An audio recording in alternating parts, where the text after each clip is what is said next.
चारों नवरात्रि जो हैं वो देवी भागवत महापुराण के लिए श्रेष्ठ है।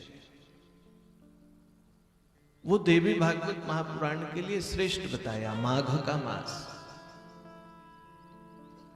माघ के महीने को परम पवित्र बताया और इस महीने में होने वाले गुप्त नवरात्रि देवी भागवत के लिए अतिशय श्रेष्ठ है। श्रेष्ठ है देवी भागवत महापुराण।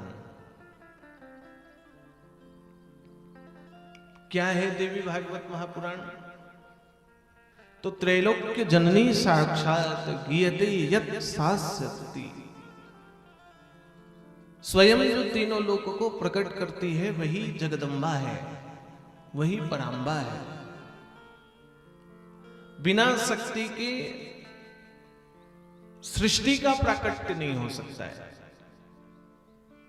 बिना शक्ति के जीवन चक्र नहीं चल सकता है। इसलिए शक्ति को यदि कोई प्रदान करता है तो वो भगवती करती है। शरीर तो है, लेकिन जब तक शक्ति प्राण नहीं है तब तक वह शरीर मृत कहलाता है। पुष्प तो है, किंतु सुगंध की शक्ति ना हो पुष्प पर तब तक वह पुष्प भी व्यर्थ होता है। जल तो है, लेकिन शीतलता ना हो तो वो जल ग्राह्य नहीं होता है। इसी प्रकार इस संपूर्ण ब्रह्मांड में जो शक्ति विचरित करती है वो भगवती भवानी जगदम्बा पराम्बा है। वो शक्ति जगत जननी है। कल आप लोगों में जो लोग कथा पर आए उन्होंने कथा के महात्मा को सुना। स्वयं श्री वसुदेव जी महाराज अपने पुत्र की रक्षार्थ देवी भागवत अनुष्ठान कर रहे हैं। अपने पुत्र की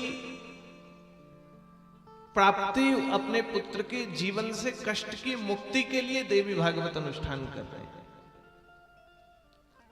पुत्र मतलब कौन हुआ? वसुदेव जी के पुत्र हुए भगवान कृष्ण।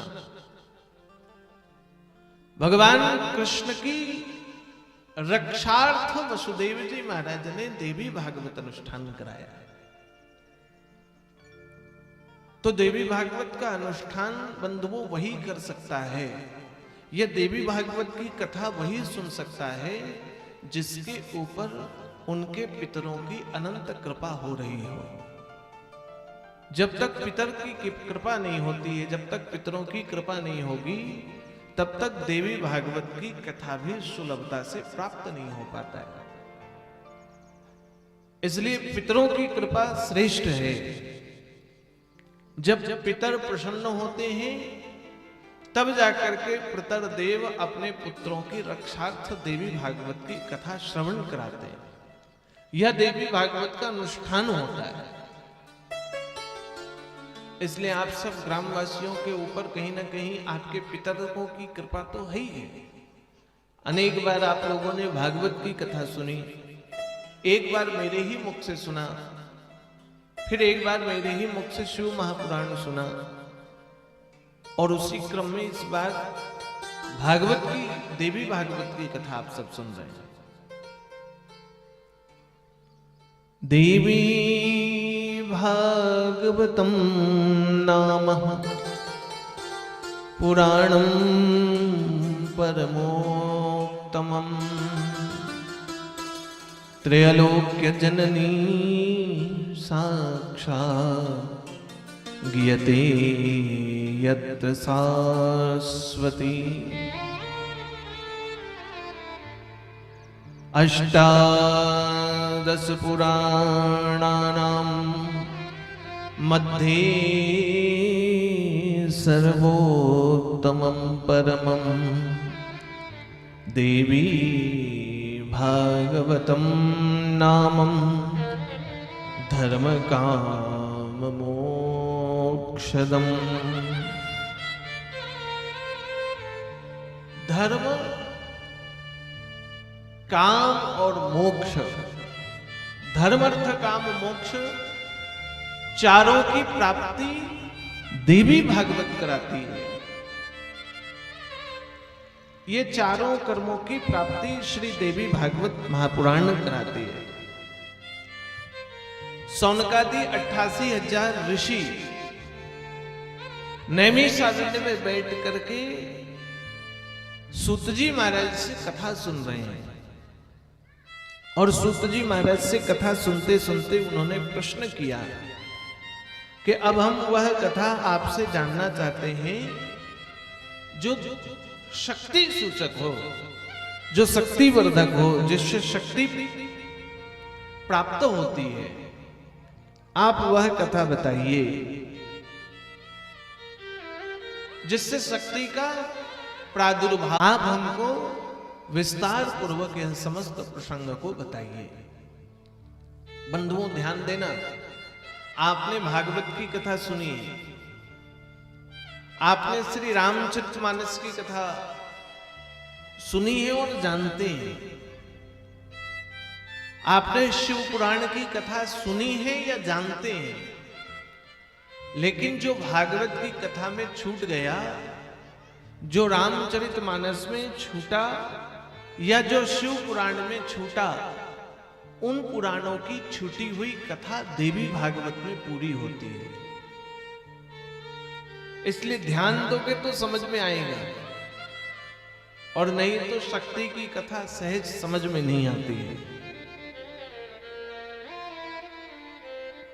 स्वयं देवर्षि नारद भगवान व्यासनंदन जी को यह कथा बता रहे हैं। और व्यासनंदन भगवान स्वयं जन्मेजय परीक्षित के पुत्र को यह कथा का ज्ञान दे रहे हैं। कहने लग गए सूत जी महाराज सौनकादि ऋषियों को कि वो प्रकट हुए भगवान विष्णु शक्ति से ही प्रकट हुए। शक्ति का जब प्रादुर्भाव होता है तो भगवान विष्णु आए, और विष्णु के नाभि से प्रकट हुए भगवान ब्रह्मा। बंधुओं, ये मनमंत्रों की कथा है। अलग अलग मनमंत्र हुए, अलग अलग कल्प हुए, कल्प भेद के कारण कथाओं में भेद हुआ। कल्प भेद के कारण कथाओं में तनिक तनिक सा भेद आया। ब्रह्मा जी जब कमल के पुष्प पर प्रकट हुए तो ब्रह्मा जी के हृदय पर कामना जागृत हुई सृष्टि की रचना करने का। भगवान की प्रेरणा, भगवती की प्रेरणा हुई कि हम सृष्टि की रचना को प्रकट करें, नूतन रचना का निर्माण करें।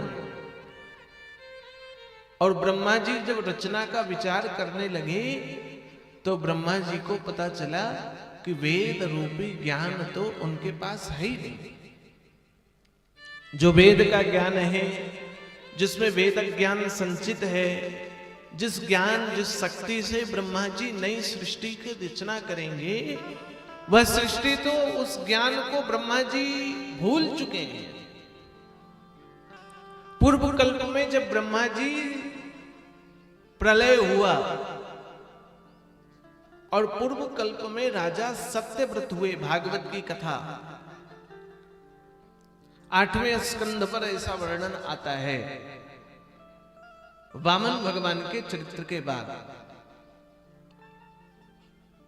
कि राजा परीक्षित को भगवान सुखदेव जी कथा सुनाते हैं मत्स्य अवतार की, और वहीं से ये मीणा मीण जाति प्रकट हुई। मत्स्य अवतार की कथा पर ऐसा वर्णन आता है कि राजा सत्यव्रत जी महाराज जब जलाशय पर गए जल लेने के लिए, राज्यपाट को छोड़ा, महात्मा बन गए, और जब नदी के तट पर जाकर हाथ पर जल को लिया तो उनके हाथ पर एक छोटी सी मछली आई। मछली ने निवेदन किया राजा सत्यव्रत से, राजन आप हमको जीवन दान दीजिए, यदि आप हमें जल पर छोड़ देंगे तो ये जल का जीव मुझे खा जाएंगे। मैं छोटी हूं, छोटी होने के नाते जल के जीव कहीं ना कहीं, जो बड़े जीव हैं वो छोटे आहार को खाने के लिए दौड़ते हैं। राजा सत्यव्रत जी महाराज ने मछली को एक पात्र पर रखा। भागवत की कथा कहती है वो पात्र पर मछली बड़ी हो गई, और बड़े पात्र पर रखा तो वो मछली और बड़ी हो गई, और बड़े पात्र पर रखा तो मछली और बड़ी हो गई। राजा सत्यव्रत जी आश्चर्यचकित हो गए, हाथ जोड़ा, और जब हाथ जोड़कर निवेदन किया सत्यव्रत जी महाराज ने, तो पता चला भगवान मत्स्य अवतार के रूप में प्रकट हुए हैं। राजा सत्यव्रत को कहा आप तपस्वी हैं, 7 दिन बाद ब्रह्मा जी सो जाएंगे, ब्रह्मा के सोते ही संपूर्ण सृष्टि जलमग्न हो जाएगी, और आप जब मेरा ध्यान को लेकर के प्रकट रहूंगा। 7 दिन बाद ब्रह्मा जी सो गए। कथा तो कहती है कि ब्रह्मा जी सो गए, प्रलयकालीन जल आया, भगवान नारायण की कृपा से सत्यव्रत राजा की रक्षा हुई। भगवान ने मत्स्य अवतार का रूप धारण किया, और मत्स्य अवतार का रूप धारण करके राजा सत्यव्रत की रक्षा की।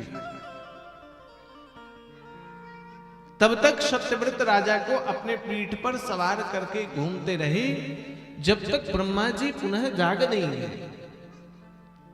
बंधुओं, जब ब्रह्मा जी सो रहे थे तो ब्रह्मा जी का मुख खुल गया। कई बार आदमी रात को सोता है तो मुंह खुल जाता है, बैठे बैठे सोता है तो मुंह खुल जाता है। मुंह खोल करके सोना अच्छा नहीं माना है।